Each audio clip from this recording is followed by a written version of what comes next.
नमो आर्यान नमो वज्रायान नमो लोहितवसाहुः।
उत्तम क्षमा मार्दव राजव भावे सत्य शौच संयम तप त्याग उपाय आकिंचन ब्रह्मचर्य धर्म दस सारे चौगति दुख ते काढ़ी मुक्ति करतारे।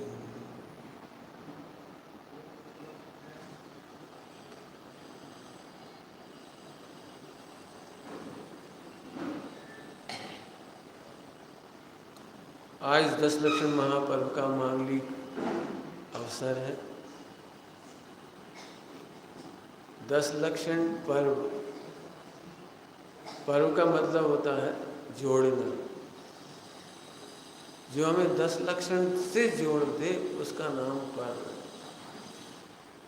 10 लक्षण से जोड़ दे ये व्यवहार, आत्मा से जोड़ दे निश्चय। तो 10 लक्षण पर्व कैसा है? जो हमें अपनी आत्मा से जोड़ दे। ये बात मैंने क्यों कही आत्मा से जोड़ देगी? अब तुम्हारी जिम्मेदारी है कि आत्मा से जुड़ना। कोई जोड़ने वाला नहीं है, भगवान उतर के नहीं जोड़ेंगे आपको, पारसनाथ भगवान नहीं जोड़ेंगे, सम्यक शिखर जी नहीं जोड़ेगा आपको, जिनवाणी नहीं जोड़ेगी आपको, कोई नहीं जोड़ेगा, आपको जुड़ना है। पर्व माने जोड़ना। पर्व किसको कहते हैं पता है? गन्ने में जो पौर होती है, पौर बीच की एक पौर दोनों तरफ के मीठे गन्ने को जोड़ती है, इसलिए उसका नाम पौर है या पर्व है। तो यहाँ भी वो पर्व है। आइए,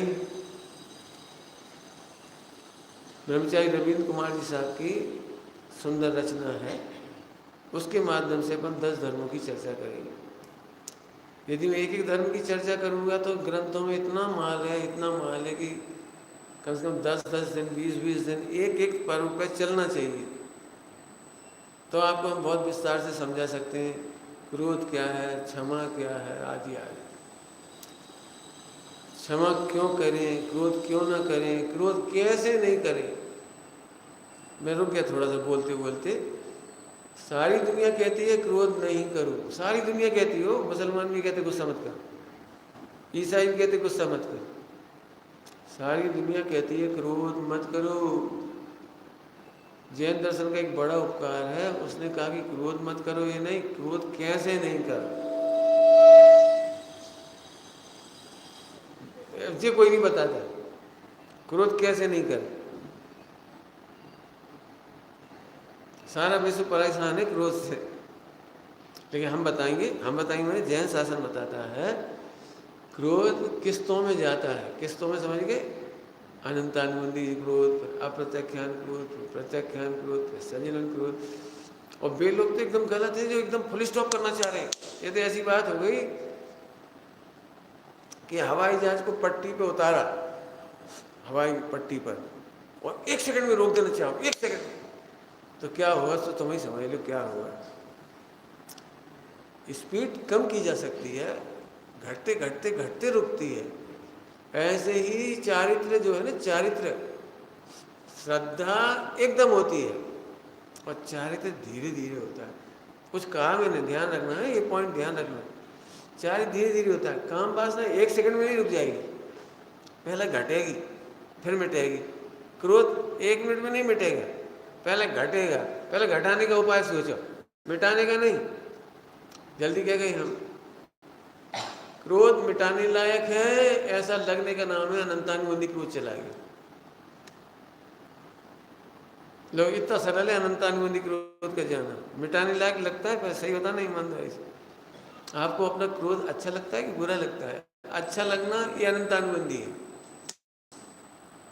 लो सरल बात कह रहे हो बिल्कुल। अपना क्रोध अच्छा लगना ये अनंतानुबंधी है, और मिटाने लायक लगता है अनंतानुबंधी क्रोध चला गया। अनंतानुबंधी का मतलब तो समझते होंगे, 99% क्रोध चला गया। विश्वास नहीं आता हुआ, 99% चला गया। यदि क्रोध मिटाने लायक लगता है तो आहा मैं भगवान हूँ, ये क्रोध मेरी शोभा नहीं है, ऐसा जानने वाले व्यक्ति ने 99% क्रोध जीत लिया। 99% काम वासना जीत ली, प्रवृत्ति नहीं। प्रवृत्ति तो अभी होगी लेकिन दम खत्म हो गई। तो कैसे जीतना वो उपाय यहाँ बताएंगे। पंडित साहब की रचना का आधार लेंगे अपन। आज तक मैंने पंडित साहब की प्रवचन की जो रचना इस समय ली है, आज तक मैंने इसमें प्रवचन नहीं किया है, इसलिए पहली बार ही कर रहा हूँ। तो आप ब्रह्मचारी रविंद्र कुमार साहब की 10 लक्षण धर्म ग्रंथों में अवेलेबल है, पाठों में निकाल लेना। हमारे में 142 नंबर पेज है हमारे ग्रंथ में, अलग अलग हो सकता है, सब में देख लेना आप। पहले सिद्ध कर दूँ मैं 99% कैसे चलेगा। और खुशी होनी चाहिए। क्रोध मिटाने लायक लगता है, इसकी खुशी होना चाहिए। पहले तो ये बताऊंगा कि अपना क्रोध अच्छा लगता है, ये अनंतानुबंधी। कैसे मालूम पड़ेगा ये बात कि तुम्हें दूसरे का क्रोध बुरा लगता है, अपना क्रोध बुरा नहीं लगता। ये चेकिंग पॉइंट है, देख लेना आप। दूसरों की बुराइयां, कमियां, दोष हमें बहुत जल्दी बुरे लगते हैं, अपने नहीं लगते। ये अनंतानुबंधी की निशानी है, नंबर 1। अभी नंबर 2 अब ये नंबर 2 कहेंगे। आजा बेटे, आगे बैठा ले बेटे सब। अभी नंबर 2, कोई तुम्हारी क्रोध की निंदा करे तो तुम्हें कैसा लगता है? यही तुम्हें अच्छा लगता है तो अनंतानुबंधी मिट गई। ये अनंतानुबंधी मिटने की निशानी है। कोई तुम्हारे क्रोध की बुराई करे और तुम खुश हो जाओ, अरे भैया सही कह रहे, जे ही नहीं होता तो हम भगवान होते। कितना बड़ा लॉस कितना बड़ा। यदि एक कसाई नहीं होती तो हम भगवान होते। जरा सोचो तो सही, तुम बढ़िया निंदा कर रहे क्रोध की, हम भी यही सोच रहे भगवान तुम्हारी वाणी फली जाए। कहते हैं ना तुम्हारी वाणी फल जाए। हम तो ये चाहे तुम्हारा क्रोध मिट जाए, तुम्हारी वाणी फल जाए भैया, ऐसी दुआएं जा हमेशा दो। ऐसा नहीं लगता है तो अनंतानुबंधी क्रोध है। दृष्टांत से समझाऊं, कोई डॉक्टर मिले और ये कहे अरे तुम्हें कैंसर है और हम मिटा देंगे, और तुम बुरा मान जाओ, बड़ी दुर्लभता से तो कैंसर भाव, और तुम मिटा दोगी वो फ्री में। बहुत बेकार आदमी हो। इसका मतलब है अब तुम्हारी मौत कैंसर से लिखी है, लिखी है। अब कोई नहीं बचा सकता, भगवान भी उधर आएंगे तो नहीं बचा सकता। हाँ, तीसरी चेकिंग पॉइंट, दूसरा होगा ना चेकिंग पॉइंट, तीसरा चेकिंग पॉइंट, जब तुम्हें दूसरों के क्रोध पर गुस्सा ना आता हो, उस पर दया आती हो, करुणा आती है ज्ञानियों को। मत कर बेटे, बैठ जा, बस सुनो। आगे समझ में आया? तो क्या बोलते हैं? लिखा है सब बनारसी दास जी ने, दूसरों का धन वैभव देख करके दया आती है। सम्यक दृष्टि को, सम्यक दृष्टि लोग काग बीट सम गिनत है पढ़ा होगा। काग बीट के समान गिनते हैं इंद्र के भोग और चक्रवर्ती की संपदा को। दया आती है। अरे कहाँ कौआ की लैट्रिन में लपट रहे। समझ गए? 1 करोड़ का पैकेज मिला, माने 1 करोड़ रुपए की लैट्रिन बाथरूम मिली, कौआ की भाभी। गाय का गोबर नहीं, गाय का गोबर तो बिक रहा है छत्तीसगढ़ में वहाँ 4 रुपये किलो में गोबर बिक रहा है, सरकार खरीद रही है। जी जी किसी काम का नहीं है। लैट्रिन कभी क्यों तुमने सुना है कभी कौवे की लैट्रिन बिक रही है? काग बीट सम गिनत है, वो ऐसी दया आती हो, दूसरों के क्रोधादिक पर करुणा आती हो और अपने क्रोधादिक को मिटाने के लिए उद्यत रहते हो, इसका मतलब तुम्हें अनंतानुबंधी क्रोध नहीं। ये सब निशानियां हैं तो बहुत सारी, लेकिन फिर ये लाइन रह जाएगी जल्दी। अब 45 मिनट का समय है ना अपने पास, तो कम पड़ेगा, इसलिए मैं मूल पाठ पे आता हूँ। तो अनंतानुबंधी की पहचान, और जाएगी कैसे कि इसी विधि से जाएगी अनंतानुबंधी पहचानो। फिर से कहता हूँ, जब तुम्हें अपने क्रोध के सामने अपना परमात्मा का अभाव, लॉस दिखाई दे, तो समझना तुम्हें अनंतानुबंधी का अभाव हो गया। फिर से बोलूँ तीसरी बार, महिपाल जी क्रोध नहीं होता तो क्या होते आप बता दो। चारों कसाएं नहीं होती तो क्या होते बोलो। हम उधर से सोच ही नहीं पाते कि मैं भगवान होता। बहुत बड़ा घाटा है। अरे रे क्रोध नहीं चाहिए। अब सुनो, उत्तम क्षमा का जन्म हो जाएगा। उत्तम समझते हो? उत्तम, उत्तम का मतलब होता है प्रशंसनीय। उत्तम क्षमा समझते हो? प्रशंसनीय समझते हो? मजबूरी में क्षमा मांग ली, उसकी प्रशंसा नहीं होती।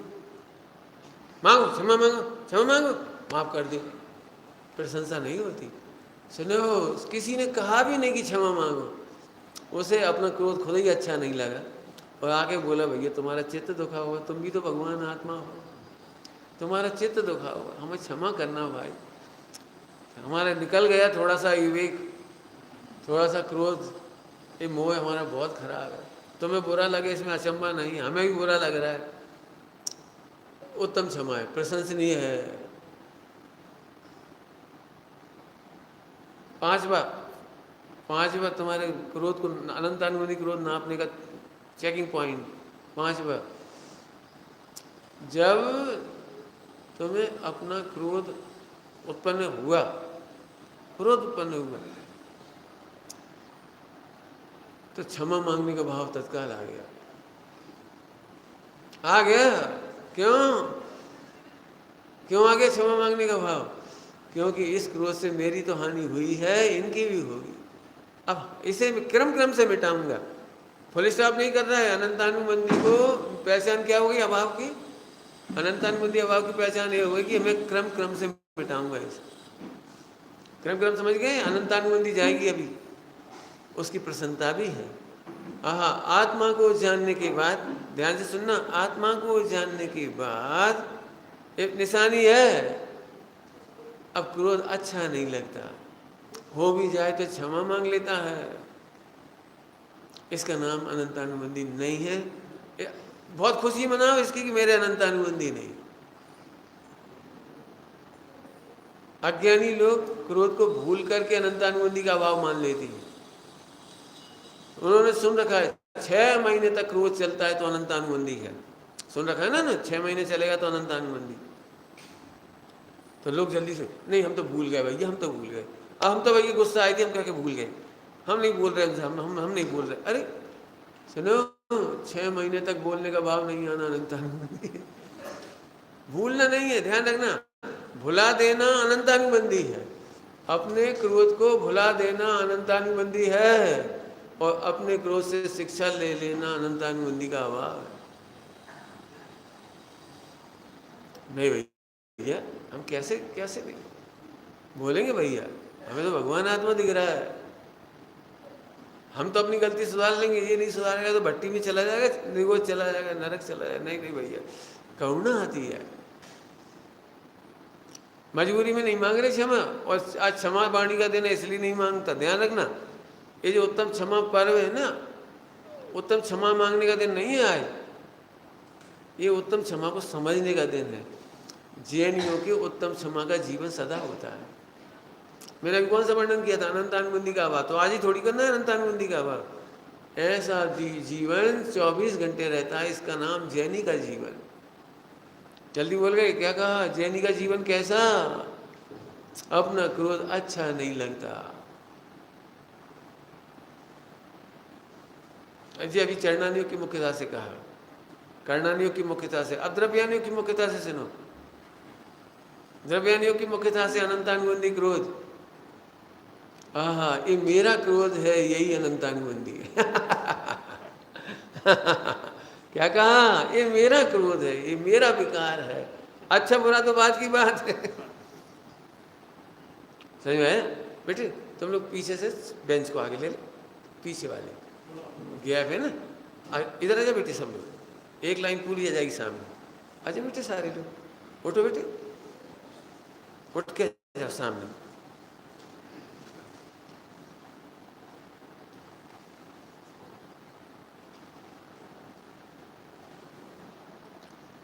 द्रव्यान योग से ये पहचान है। बोलो क्रोध पर्याय बुरी है लेकिन मेरी नहीं है। द्रव्यान योग में ध्यान रखना, द्रव्यान योग में दो तरह से न्याय चलता है। पर्याय है इसलिए मेरी है, ये भी एक न्याय चलता है। और पर्याय में मोह का जोर है इसलिए मेरी नहीं है, ये भी एक न्याय चलता है। जल्दी बोल गए, क्या कहेंगे दो न्याय? पर्याय मेरी है, विकारी है तो क्या हुआ? मेरी है, शुद्ध शुद्ध पर्यायों का पिंड है। मोक्ष मार्ग प्रकाश जी का शुद्ध शुद्ध पर्याय का पिंड है, तो मेरी है वो पर्याय, उसमें कौन सी बात है? ये भी एक न्याय है, न्याय है, अन्याय नहीं है।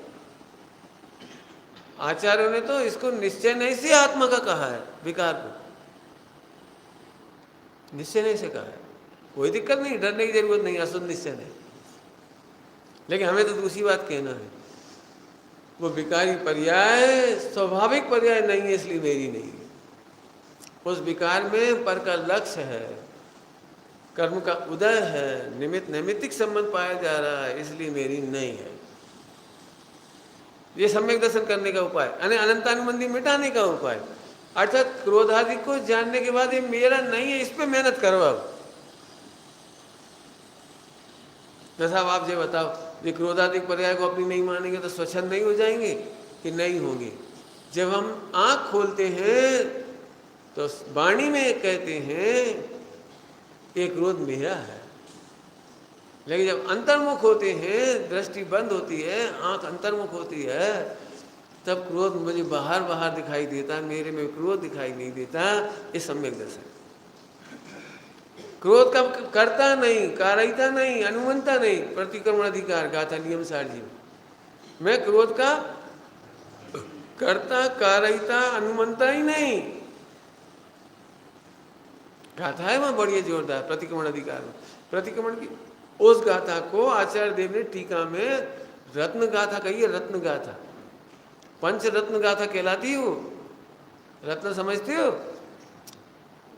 अपनी जाति में सर्वश्रेष्ठ, माने गाथाओं की जाति में सर्वश्रेष्ठ गाथा है वो। गाथा सुनोगे? नहीं तो पढ़ना आज प्रतिक्रमण अधिकार पढ़ लेना, नियम 60 जी में है बढ़िया गाथा। मैं क्रोध नहीं, मैं मान नहीं, माया नहीं, मैं लोभ नया, करता न कारयिता नहीं, करता अनुमंता मैं नहीं। मैं हो ही नहीं, ये देखने में मेहनत करना। आंख खुले तो ये मेहनत करो कि क्रोध मेरा है। अनंतानुबंधी की निशानी बता रहा हूं। सातवीं, तुमने गुस्सा करा दिया, तुमने गुस्सा करा दिया। हम गुस्सा नहीं करना चाह रहे, हम भगवान कसम बिल्कुल गुस्सा नहीं चाहते, लेकिन ये है ही ऐसी, इनकी शकल देख के गुस्सा आ जाती। हम क्या करें, ये भगवान इनसे दूर करो। ये अनंतानुबंधी की पहचान है। जो क्रोध का जिम्मेदारी नहीं लेते, क्रोध की जिम्मेदारी दूसरों पर डालते हैं, ये अनंतानुबंधी है। जो संयोगों पर गुस्सा करते हैं, संयोगों के कारण से गुस्सा करते हैं, संयोगों पर लक्ष्य करके गुस्सा करते हैं, ये अनंतानुबंधी है। नहीं नहीं, क्रोध उत्पन्न कराने में कोई समर्थ नहीं है। तुम्हारी पत्नी रोटी तो देती है, एक आध गलती भी है उसकी, इसलिए गुस्सा आ जाता है तुम्हें, लेकिन रोटी तो देती है, बच्चे तो पालती है, घर में झाड़ू वाड़ू करती है, तुम्हारी प्रॉपर्टी संभाल के रखती है, पासबुक वगैरह, रजिस्ट्री वगैरह। सुनो, कमट तो रोटी नहीं दे रहा था।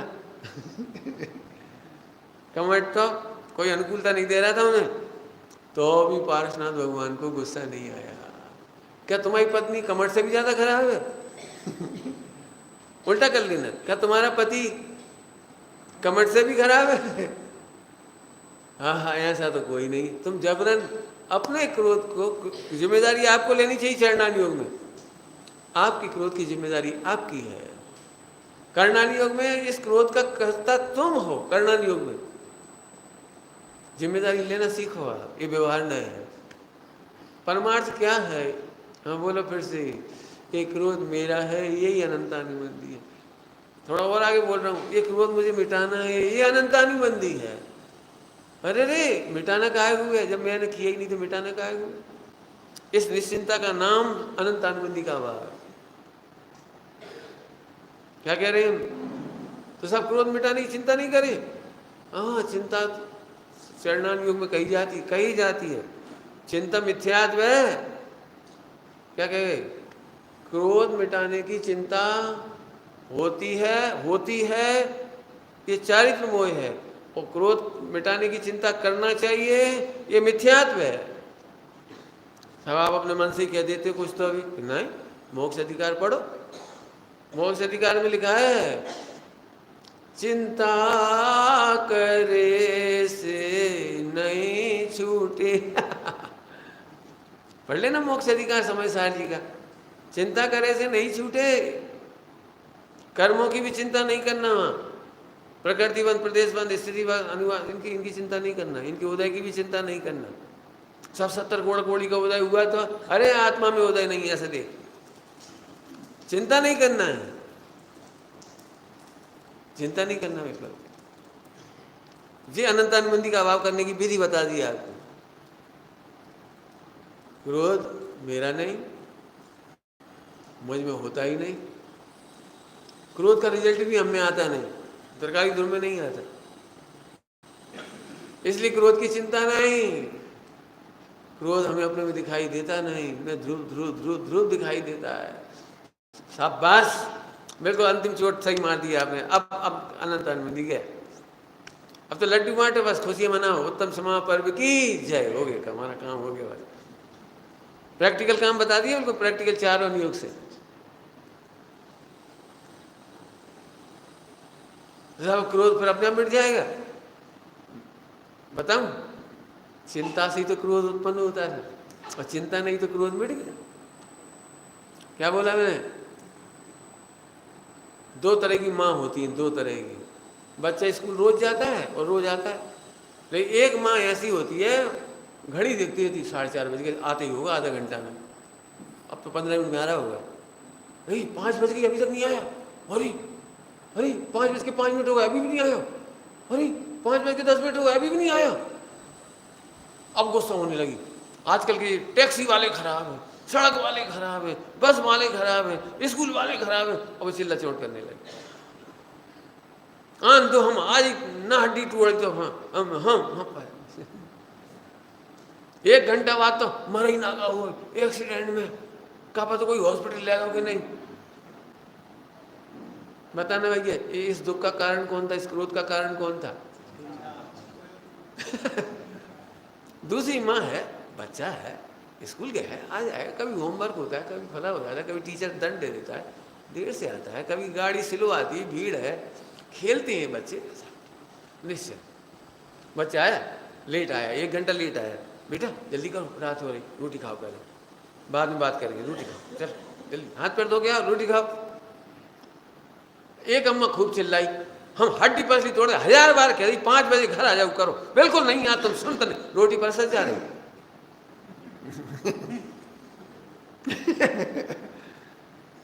पता ना भाई, इस क्रोध का कारण कौन था? चिंता। पर्याय की चिंता ही तो क्रोध का कारण था। अब जब हमें पर्याय की चिंता नहीं रही, क्योंकि मैंने ध्रुव भगवान जान लिया है, इसलिए कसाय मिटाने की चिंता नहीं रही, तो मिथ्यात्व कैसे रहेगा? और सब नहीं मिटा तो रुक जा, फिर आत्मा का निर्णय करो, बस तो स्वरूप का निर्णय करो। बिना निर्णय के तुम नहीं समझोगे। देखो, तपेली गैस पे चढ़ा दी, सो तो गर्म हो गई, ठंडी करने के लिए काय पे चढ़ाए? नहीं समझ आई? ठंडी करने के लिए काय पे चढ़ाए? गर्म करने के लिए तो अपन ने गैस पे चढ़ा दी थी, ठंडी करने के लिए क्या करें ऋषभ? अरे जैसे जैसे ठंडी स्वयं में होती है, ऐसे क्रोध चढ़ाने के लिए किसी की ओर देखा जाता है। लेकिन जब किसी की ओर नहीं देखा जाता, किसी का लक्ष्य नहीं होता, किसी से अनंतानुबंधी आदि नहीं हुई, तो फिर बताओ उतरेगा कि नहीं उतरेगा? अब इस स्वरूप के निर्णय पे लग जाओ, हमें नहीं मालूम, 10 बातें मत सोचो, 10 प्रवचन मत सोचो, इतना सोचो बस। अनंतानुबंधी के अभाव का क्या दृष्टांत है? अनेकांत। क्या दृष्टांत पता है? जैसे बिजली का स्विच बंद कर दिया, पंखा कब तक चलेगा? अब तुम बता दो ईमानदारी से, पंखा बंद करने के लिए क्या करना पड़ेगा? स्विच ऑफ तो हमने कर ही दी, स्विच ऑफ करने के बाद पंखा बंद करने के लिए क्या करना पड़ेगा? जैसे कुछ नहीं करना, कुछ नहीं करना, ऐसे मैंने आत्मा को जाना, चिंता मिटी, माने बिजली खत्म हो गई कसाई की। अब वो अप्रत्यक्षान प्रत्यक्षान समझन, चारों कसाई चौकड़ी चली जाएंगी। ओहो इतना सरल मार्ग है, तो फिर मैंने आत्मा को पा लिया है।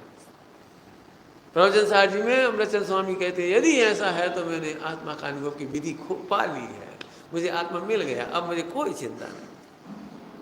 हाँ इतना सरल होता तो सबको हो जाता, नहीं, सबको कैसे हो जाता? चिंता करने वालों को तो कभी नहीं होगा। हाँ हमारी गारंटी है, यदि तुमने चिंता छोड़ी और ना हुए तो हमारी जिम्मेदारी। तुम में से यदि कोई व्यक्ति चिंता छोड़ दे, वो मोक्ष नहीं जाए, तो उसका सारा पाप हमारे से। वो इससे ज्यादा क्या गारंटी देते, बता दो? बोलो प्रभु, शांति से विचार कर। अब हम इसमें पढ़ते हैं, है ना, बहुत सुंदर लाइन है, बहुत। क्षमा भाव अविकार, उल्टा कर दो, क्रोध भाव है क्रोध। विकार कौन सा है? विकार भाव है क्रोध। क्यों? क्षमा भाव अविकार, तो क्रोध भाव है विकार। विकार कैसे समझते हो? विकार समझते हो? विकार, विकार एक शब्द तो आप समझते हो, सुनते हो, क्रोध मान मायलू, लेकिन विकार होता क्या है? बोलूं? सुनोगे जल्दी से, बोलो शॉर्टकट। अच्छे को अच्छा नहीं देखना, ये बुरी बात है, ये है वो विकार। तुझे निर्विकारी भगवान में भी कमियां दिखती हैं, विकार है बस। और क्रोध मान माया लो तो उसे समझाने की शैली है। क्या बोला? क्रोध मान माया लोभ ये समझाने की शैली है। खरेखर असली विकार क्या है? तू निर्दोष को निर्दोष नहीं देखता। तुमने मूर्ख देखे? मूर्ख गधा देखे? गधा बच्चों में स्कूल मास्टर कहता गधा, देखा है कि नहीं देखा? बोलो तो कैसे बनते गधे? गधे कैसे बनते हैं? देखो, बोलो भाई, जोड़ दो कितने होते हैं? कि 5। अरे गधा कहीं का, तो ये गधा कहाँ हो गया? ये है तो आदमी, ये गधा कैसे हो गया? अरे जोड़ दो 4 होते हैं, ये 5 कहता है, गधा ही है बिल्कुल, हो गया नहीं? ऐसे ही निर्विकार को निर्विकार नहीं कहता, निर्विकार को विकार कहता है, ये विकार है। ज्ञायक को ज्ञायक नहीं कहता है, ये विकार है। भगवान बनने की सामर्थ्य होने पर भी, भगवान बनने की सामर्थ्य होने पर भी, अब मैं रुक क्यों गया? भले तुम खालिस्तान दुखी हो रहे हैं, काय के लिए दुखी हो रहे हैं? अरे हम पति नहीं बन पाए, करोड़पति नहीं बन पाए, अरबपति नहीं बन पाए। अरे ढोर, तू त्रिलोकपति है, अपने को भगवान बनने लायक है वो तो तू देखता नहीं। ये है विकार। आपने देखा है जो बच्चे 99% 90% से पास होते हैं, 90% से, उनकी अम्मा उन्हें बहुत डांटती, जबकि 90% से पास हो रहा फिर भी डांट पड़ी। पंडित जी बिना पढ़े जो 90 ले आता है, बना पढ़े, साल भर स्कूल में पढ़ के आता है, खेलता रहता है, खेलता रहता है, खेलता रहता है। हम इससे लाख कहते बेटा होमवर्क करो, पढ़ाई करो, पढ़ाई, बिना पढ़े 90 आ जाती। बताओ जी पढ़ेगा तो कितने % आएंगे? आप बताओ पंडित जी कितने % आएंगे? समझ में आ रहा है आपको? अरे जब इतना इंटेलिजेंट है तो अब तुम बुरा क्यों कह रहे? पढ़ पढ़ करके तो 60% ला रहे लोग। खूब मेहनत करने वाले 10-10 घंटे पिटने वाले, पिटने मम्मी पीटती रहती है, डांटते रहते हैं, और पिटने के बाद भी 70% ला पाए, मेहनत कर कर आगे, उसी भी नहीं पढ़े 90 ला रहा है, तो अब इसकी मम्मी दुखी है। तो इसको क्या कहोगे? बहुत बेकार है इसकी अम्मा, इसकी अम्मा बहुत बेकार। 90% से पास होता है, कभी गाली नहीं बकता, कुछ नहीं करता, लेकिन जरा खेल लेता है सो बस चिल्लाने लगती। आपको पता है जितने इंटेलिजेंट बच्चे होते हैं उन पर डांट ज्यादा पड़ती है, देख लेना जाके। गधों पे नहीं पड़ती। गधा गधा तो होता ही, गधा समझते हो गधा कैसे कहते हैं हम? जैसे तुम किसी बच्चा हो 5 साल का 8 साल का, उसे कहते बैठ जा चुप, तो बैठ हो रहा 2 घंटा, जो गधा है। खेलना मत, बेचारा नहीं खेल रहा, बोलना मत, नहीं बोल रहा, जी गधा है। होशियार को तो आप रोक के बता दो, जिसके दिमाग बहुत तेज चलते हैं ना, वो IQ जिसका IQ बहुत तेज घूमता है, वो कंस्ट्रक्टिव होता है, वो कंस्ट्रक्टिव होता है, तो उसकी बस की नहीं शांति से बैठने की। आपने देखा हो कभी? हमने तो कॉलेज स्कूल बहुत देखे ना, जो इंटेलिजेंट बच्चे होते हैं उनकी अम्मा हमसे कहती हुई याद ही पंडित जी बहुत शैतान है।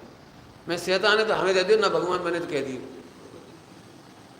सारे शैतान हमें दे दे, कोई दिक्कत नहीं। एक्चुअली तुम उसे काम नहीं दे पाते उसके दिमाग के लायक। 1 मिनट शांति से नहीं बैठा, खुरापात करत, लाइन में खड़े होते प्रेयर में, तो कहूँ आगे वाले को धक्का दे, इतने वाले को यहाँ से करते, यहाँ से कर देगा। क्लास में टीचर अच्छे से पढ़ा रही हो, वो से समझ में आ गया, इसके बाद शांति से नहीं बैठ सकता,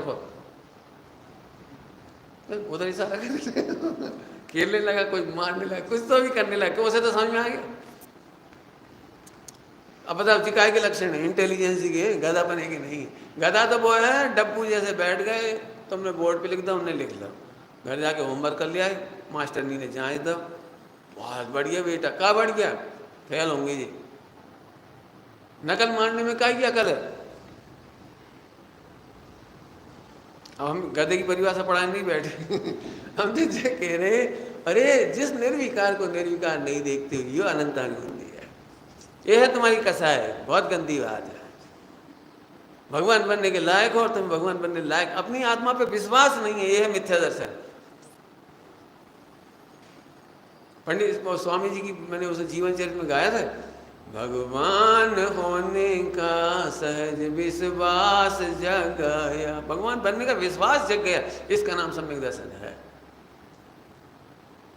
ये विकार मिटेंगे मिटेंगे, काई बल पर लिखा है पंडित साहब ने, स्वभाव के सन्मुख कैसे दिक्कत है, स्वभाव के सन्मुख, तुम स्वभाव देखते नहीं, हम क्या करें? पानी ठंडा हो सकता है इसका विश्वास है, और मेरा कसाय मिट सकती है ये विश्वास नहीं है। नहीं पंडित जी आप बताओ कसाय कैसे मिटाएं, कैसे मिटाएं? भाई तो स्वभाव उनका निर्णय कर, इसका नाम स्वभाव सन्मुख है। कितनी बढ़िया लाइन है, क्षमा भाव अविकार तो क्रोध भाव है विकार। अब उल्टा कर दो, तू विकार ही देखता है, यही क्रोध है। ठीक, स्वाश्रय से प्रगटे सुखद, स्वाश्रय माने स्वभाव का निर्णय करना, ध्यान रखना। स्व सन्मुख इसका नाम नहीं है, बिल्कुल सुन लेना अच्छी तरह से। मेरा बस चले इतनी जोर से बोलूँ कि पूरी हिंदुस्तान सुन ले, सारे मुमुक्षु सुन ले। स्व सन्मुख होने का मतलब है स्वयं का निर्णय, ऐसे नहीं जे पर सन्मुख जे स्व सन्मुख नहीं। ओम पर को जान रहे सो पर सन्मुख, और स्वयं को जानने लगी वो क्या आया क्या आया क्या आया, सो ये स्व सन्मुख। पर को जानता हुआ भी स्व सन्मुख होता है, इतनी खुल के कह रहा हूँ ये बात। स्व सन्मुख के नाम पे मैं महीनों सालों परेशान हुआ हूँ, मैं हुआ हूँ इसलिए मैं खुद अपनी रियलाइज कह रहा हूँ कि भैया परेशान मत होना। स्व सन्मुख का मतलब होता है स्वयं का निर्णय। हो गया स्व सन्मुख, बस खत्म। बताओ दूध मीठा करना हो तो क्या करना पड़ेगा? यही तो स्व सन्मुख है। शक्कर याद आई, यही स्व सन्मुख है। बस ऐसे सुखी होना है तो क्या करना पड़ेगा? अरे सुख स्वरूप ही निर्णय कर बैठे हम तो, हो गए स्व सन्मुख, बस खत्म। ये थोड़ी है कि रोटी नहीं खाएंगे, ये रोटी खा रहे तो प्रमुख, ऐसे।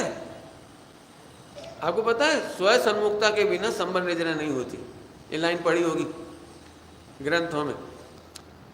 अब हम तुम्हें सुना रहे, पंचम गुण स्थानवर्ती स्त्री सेवन करता हुआ भी गुण श्रेणी निर्जरा को प्राप्त हो रहा है, जिसको 1 सेकंड भी याद नहीं आ रहा कि मैं गायक हूं देव भिन्न।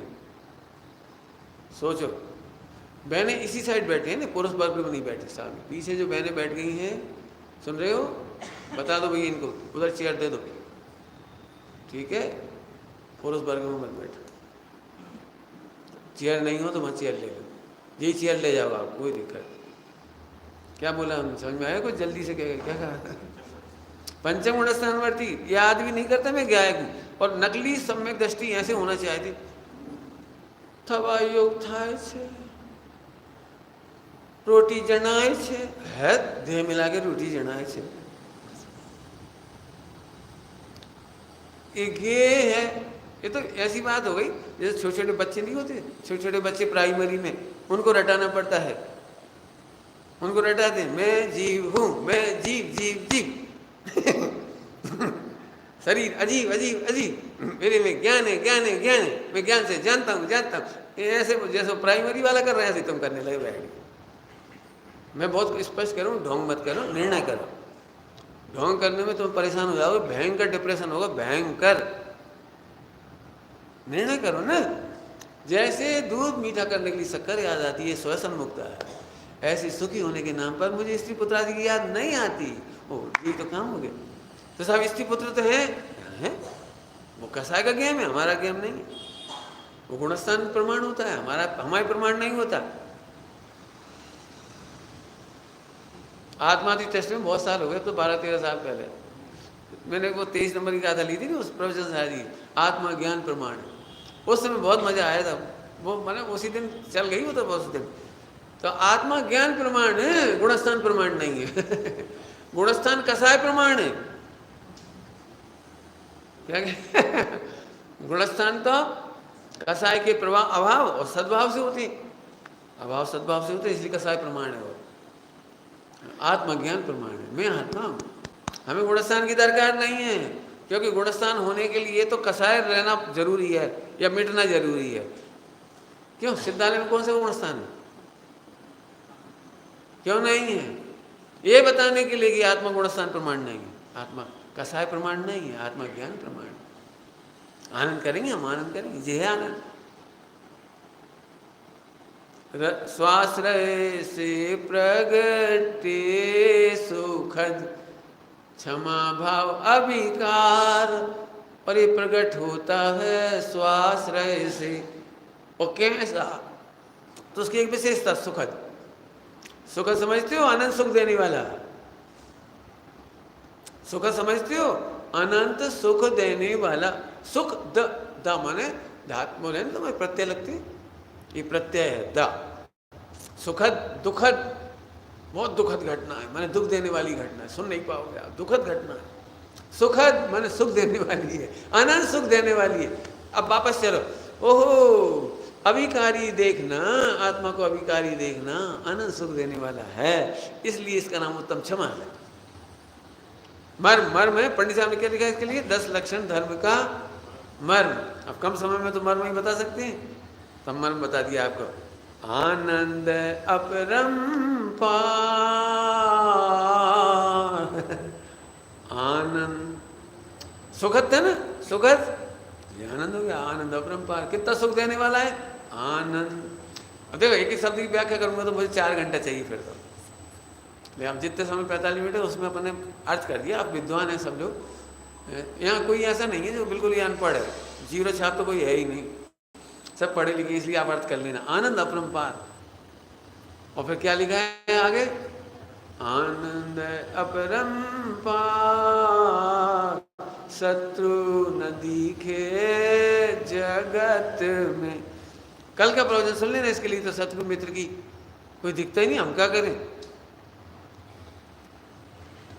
एक प्रश्न करके बात खत्म करूंगा, क्यों विश्व में कितने शत्रु हैं? प्रश्न, विश्व में कितने शत्रु हैं तुम्हारे? सही से बोलो, निश्चय से नहीं तो व्यवहार से बोलो, व्यवहार से नहीं तो निश्चय से बोलो, बोलो कितने शत्रु हैं? सुनो, अज्ञानी के लिए सारा विश्व शत्रु है नहीं दिखता अज्ञानी के लिए सारा विश्व नहीं समझ में आ रहा कुछ, सारा विश्व में अनुकूल सामग्री भी, तीव्र मोह का होता है वो तो भगवान तक बुरी लगे, भगवान नहीं और खाओ ही मत, खाई भगवान है, कहाँ से जन्म हो जा घर में। ऐसे महावीर भगवान भाई खुद तो चले गए, हम पिज्जा ही नहीं खा सकते। देखो अब बताओ, उसे महावीर भगवान तक शत्रु दिख रहे हैं उसको। काय की जिनवाणी में लिखा है, सब लिखो, खाओ मत खाओ मत, हम नहीं पढ़ना। जिनवाणी शत्रु लगने लगी लो, और देखो प्रतिकूल शत्रु लगे हैं नहीं। अरे रे क्या कहें, आप तो समझ गए, अज्ञानियों को सारा विश्व शत्रु दिखता है।